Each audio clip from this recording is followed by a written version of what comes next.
Colt Walker No. 120. Samuel Colt and Captain Samuel Hamilton. Walker collaborated in 1846 on a massive revolver for mounted troops, with delivery under a U.S. government contract in 1847. Manufacture was handled by Eli Whitney, Jr. at Whitneyville, and the revolvers went straight into the Mexican-American War.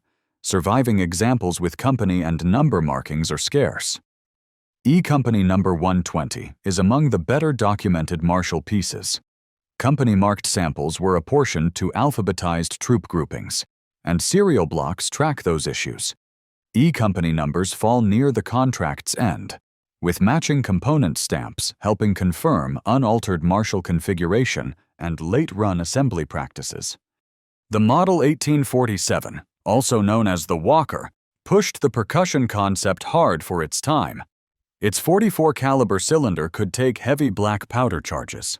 Its 6-shot layout sat behind a 9-inch barrel, and the complete package weighed about 4.5 pounds.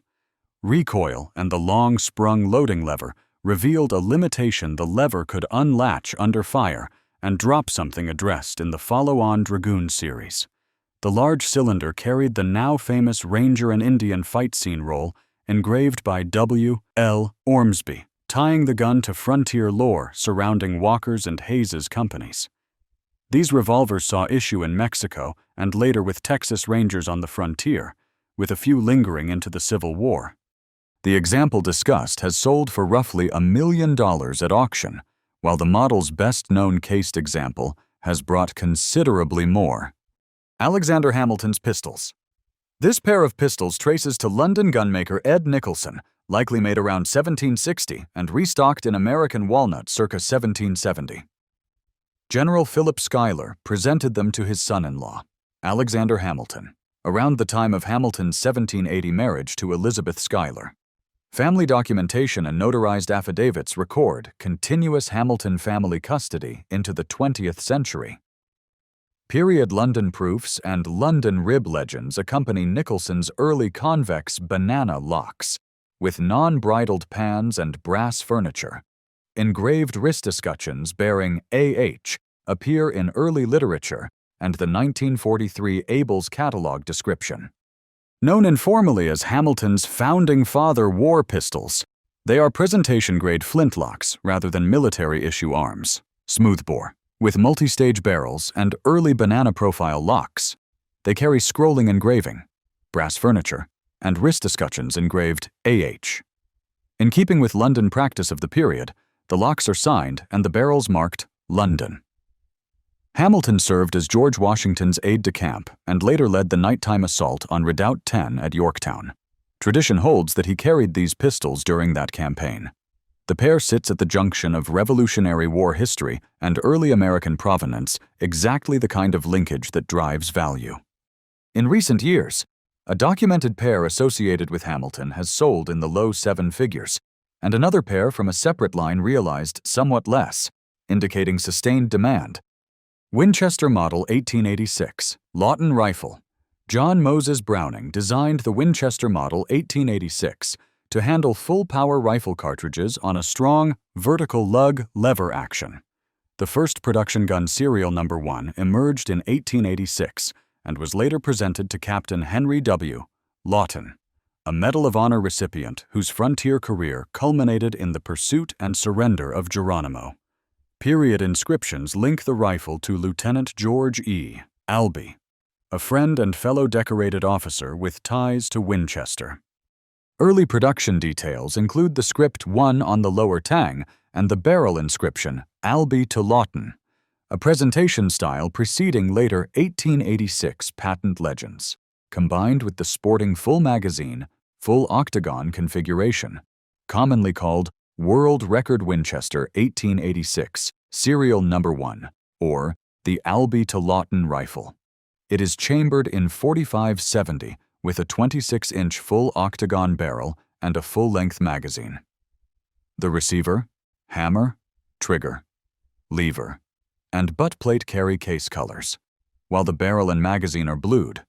Early production features include the absence of later patent legends. Stocked in straight-grain American walnut, It shows the sporting configuration that made the 1886 both a serviceable field rifle and a presentation piece. Lawton's military trajectory ran from the Civil War through the Indian Wars to senior commands in the Spanish-American and Philippine-American Wars, where he was killed in action in 1899. The rifle was associated with a gold pocket watch presented by regional cattlemen for the Geronimo campaign, further enhancing the package. When it crossed the block, it set a record for the model at a figure around $1.25 million. Colt Millikin Dragoon. Colt's third model Dragoon, manufactured in 1857, represents the mature solution to the Walker's weight and mechanical issues. This example, widely known among collectors as the Millikin Dragoon, was a presentation-grade .44 percussion revolver, serial number 16477, with master engraving by Gustav Young.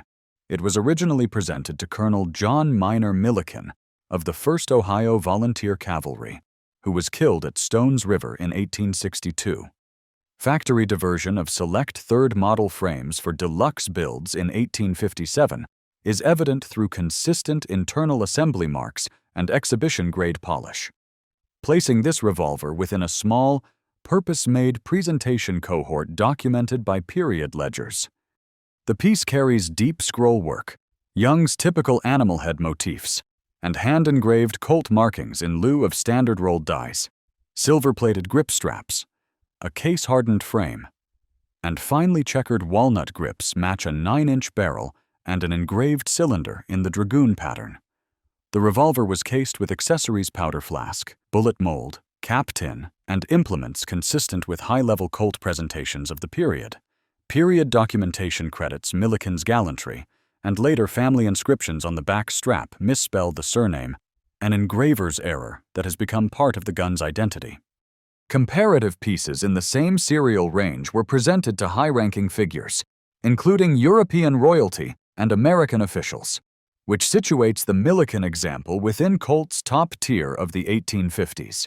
It sold for roughly $1.2 million, placing it among the most valuable percussion Colts. Colt Model 1847, Danish Sea Captain. Designed in 1846 and delivered in 1847 under the government contract for 1,000 guns, the Walker revolver was intended as a cavalry sidearm with unprecedented power. The cased civilian example, known as the Danish Sea Captain, has become the category benchmark. It carries the long 9-inch barrel, 6-shot .44 caliber cylinder, and the characteristic Ranger and Indian scene. Its case typically houses a powder flask, mold, caps, and tools fitted to the revolver's dimensions, and the nickname derives from long family lore identifying a 19th-century Danish mariner as the set's early civilian owner. Also known simply as a Walker Colt, this specimen shows blued barrel and back strap, a case-hardened frame, and a bright brass trigger guard with a walnut one-piece grip. Serial markings align across major components, and inspector letters appear where appropriate. The Walker's oversized cylinder and 60-grain powder capacity outclassed all contemporaries. The design limitation remained the possibility of lever drop and, with overcharging or poor ammunition, cylinder failure. Walkers saw service in the Mexican-American War with mounted volunteers and U.S. mounted rifles, and many migrated to Texas Ranger companies on frontier duty. Later oral histories connect individual guns to post-war hunting and Civil War use. The Danish Sea Captain sold for a figure approaching $2 million, a record for a Colt percussion revolver and a reference point for the model. Simon Bolivar's Boutet pistols. Nicolas Noël Boutet's Versailles workshops produced presentation-grade flintlock pistols in the early 19th century for military and diplomatic gifting. A cased pair associated with Simon Bolivar surfaced with a case plaque identical in format to one on a presentation shotgun, both given on June 1, 1830, by Manuela Science to Richard Stonehewer Illingworth, an English ally who managed aspects of Bolivar's affairs. The pistols have been widely described as Bolivar's Boutet pair, linked by the plaque and the circle of gifts surrounding the liberator's final year. The case plaque language Manuela Sáenz ofrece una escopeta por haber sido esta del uso del Libertador. Bogotá, junio 1 de 1830.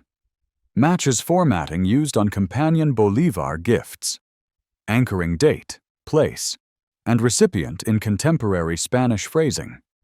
Boutet's work at this level typically features carved and relief-engraved stocks, chiseled steel mounts, and detailed gold ornament on locks and barrels.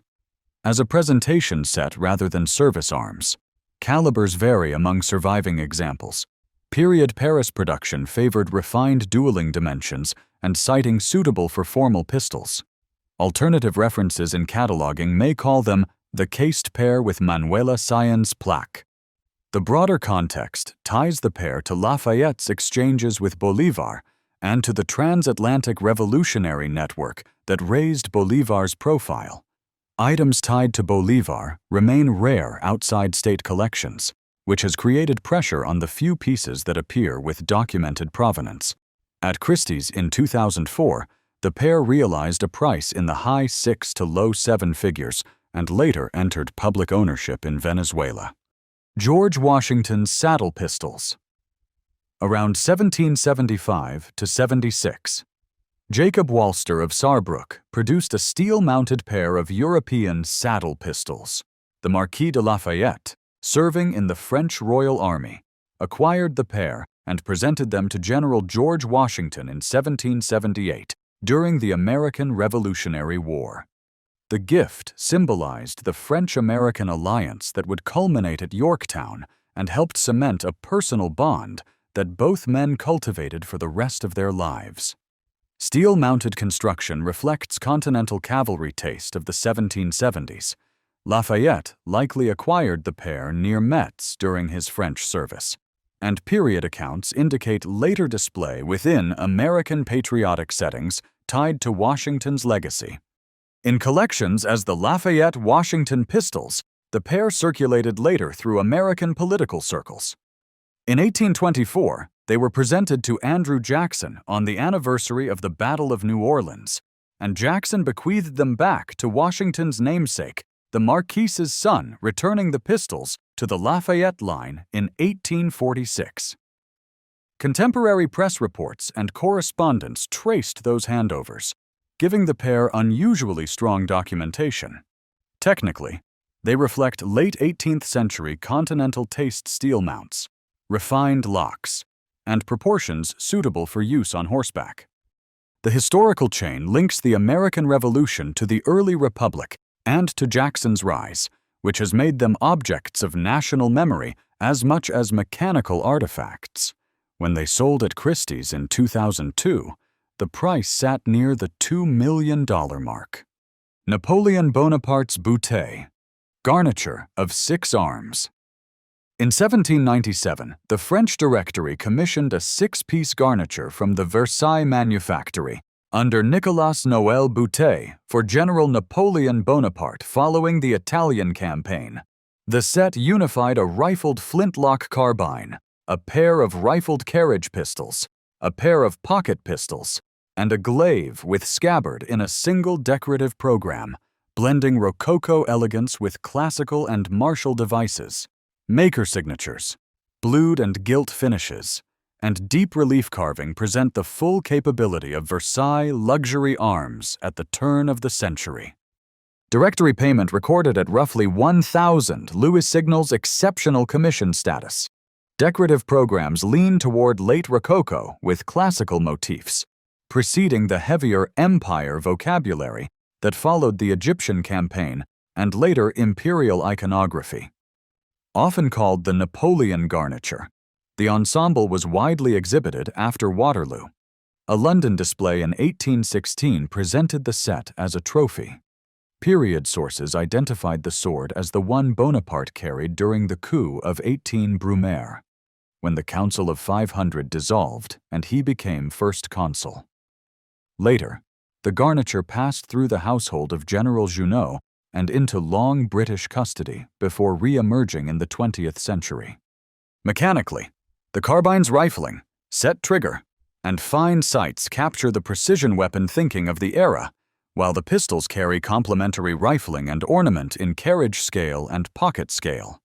The glaive's silver-gilt hilt and classical medallions align with the state symbolism that would define the consulate and empire.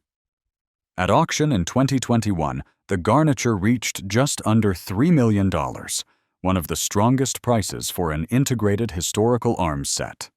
Ulysses S. Grant's Remington, New Model Army. Remington's New Model Army entered Union service in 1863 as a robust .44 percussion revolver with a solid frame and easy cylinder removal. A cased, exhibition-engraved pair attributed to master engraver L.D. Nimschke and personalized to Ulysses S. Grant surfaced publicly only in 2018, with serial numbers 1 and 2. The timing and presentation context point to mid-1863, likely in the wake of Grant's Vicksburg campaign. A fitted rosewood case with accessories accompanies the pair, and Nimschke workshop traits punch dot shading, wrigglework borders, and gilt banding appear throughout, aligning engraving vocabulary with other high-profile mid-century New York presentation arms.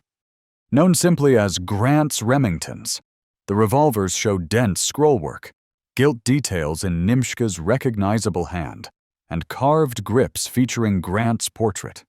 Being a matched pair with consecutive serials and a presentation case places them beyond standard officer gifts, into the realm of national figures whose arms were intended as symbols as much as weapons. The base platform's mechanical strengths, solid top strap, 6-shot cylinder, and service reliability explain why the model became a mainstay in the Union's latter war years. Provenance and discovery played a role in their impact.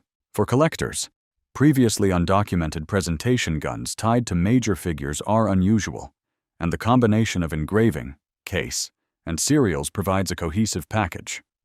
In 2022, the pair sold for just over $5 million, setting a record for an American Marshall sidearm pair at public auction. Pat Garrett's Colt Single-Action Army Colt shipped single-action revolver serial number 55093 in 1880 in 4440 with a 7.5-inch barrel, one-line Hartford address, and standard walnut grips. New Mexico Sheriff Pat Garrett seized the gun from gang member David L. Anderson, better known as Billy Wilson, at Stinking Springs in December 1880 and pressed it into service. He carried it through the Lincoln County War's final chapter and used it on the night of July 14, 1881, in Pete Maxwell's bedroom at Fort Sumner, where Billy the Kid confronted him in the dark. Factory configuration remained consistent from sights to cylinder bushing, with no evidence of later refinish.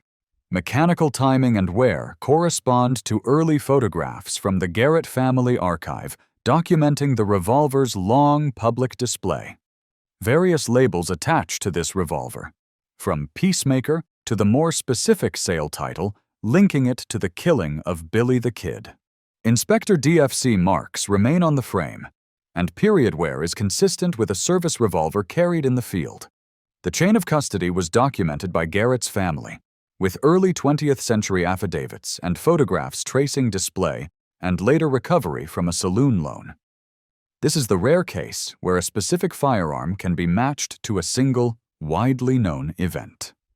The revolver's mechanical details are unremarkable for an 1880 production Colt SAA. Its significance lies entirely in the provenance and the well-recorded context of Garrett's pursuit and the Kid's final moments. At an auction in 2021, it realized a sum a bit over $6 million, which remains the top public price paid for any firearm. That's all for this video. If you're interested in small arms history, please share this video with others who follow the subject. If you have suggestions for future topics, please let us know in the comments. Thanks for watching.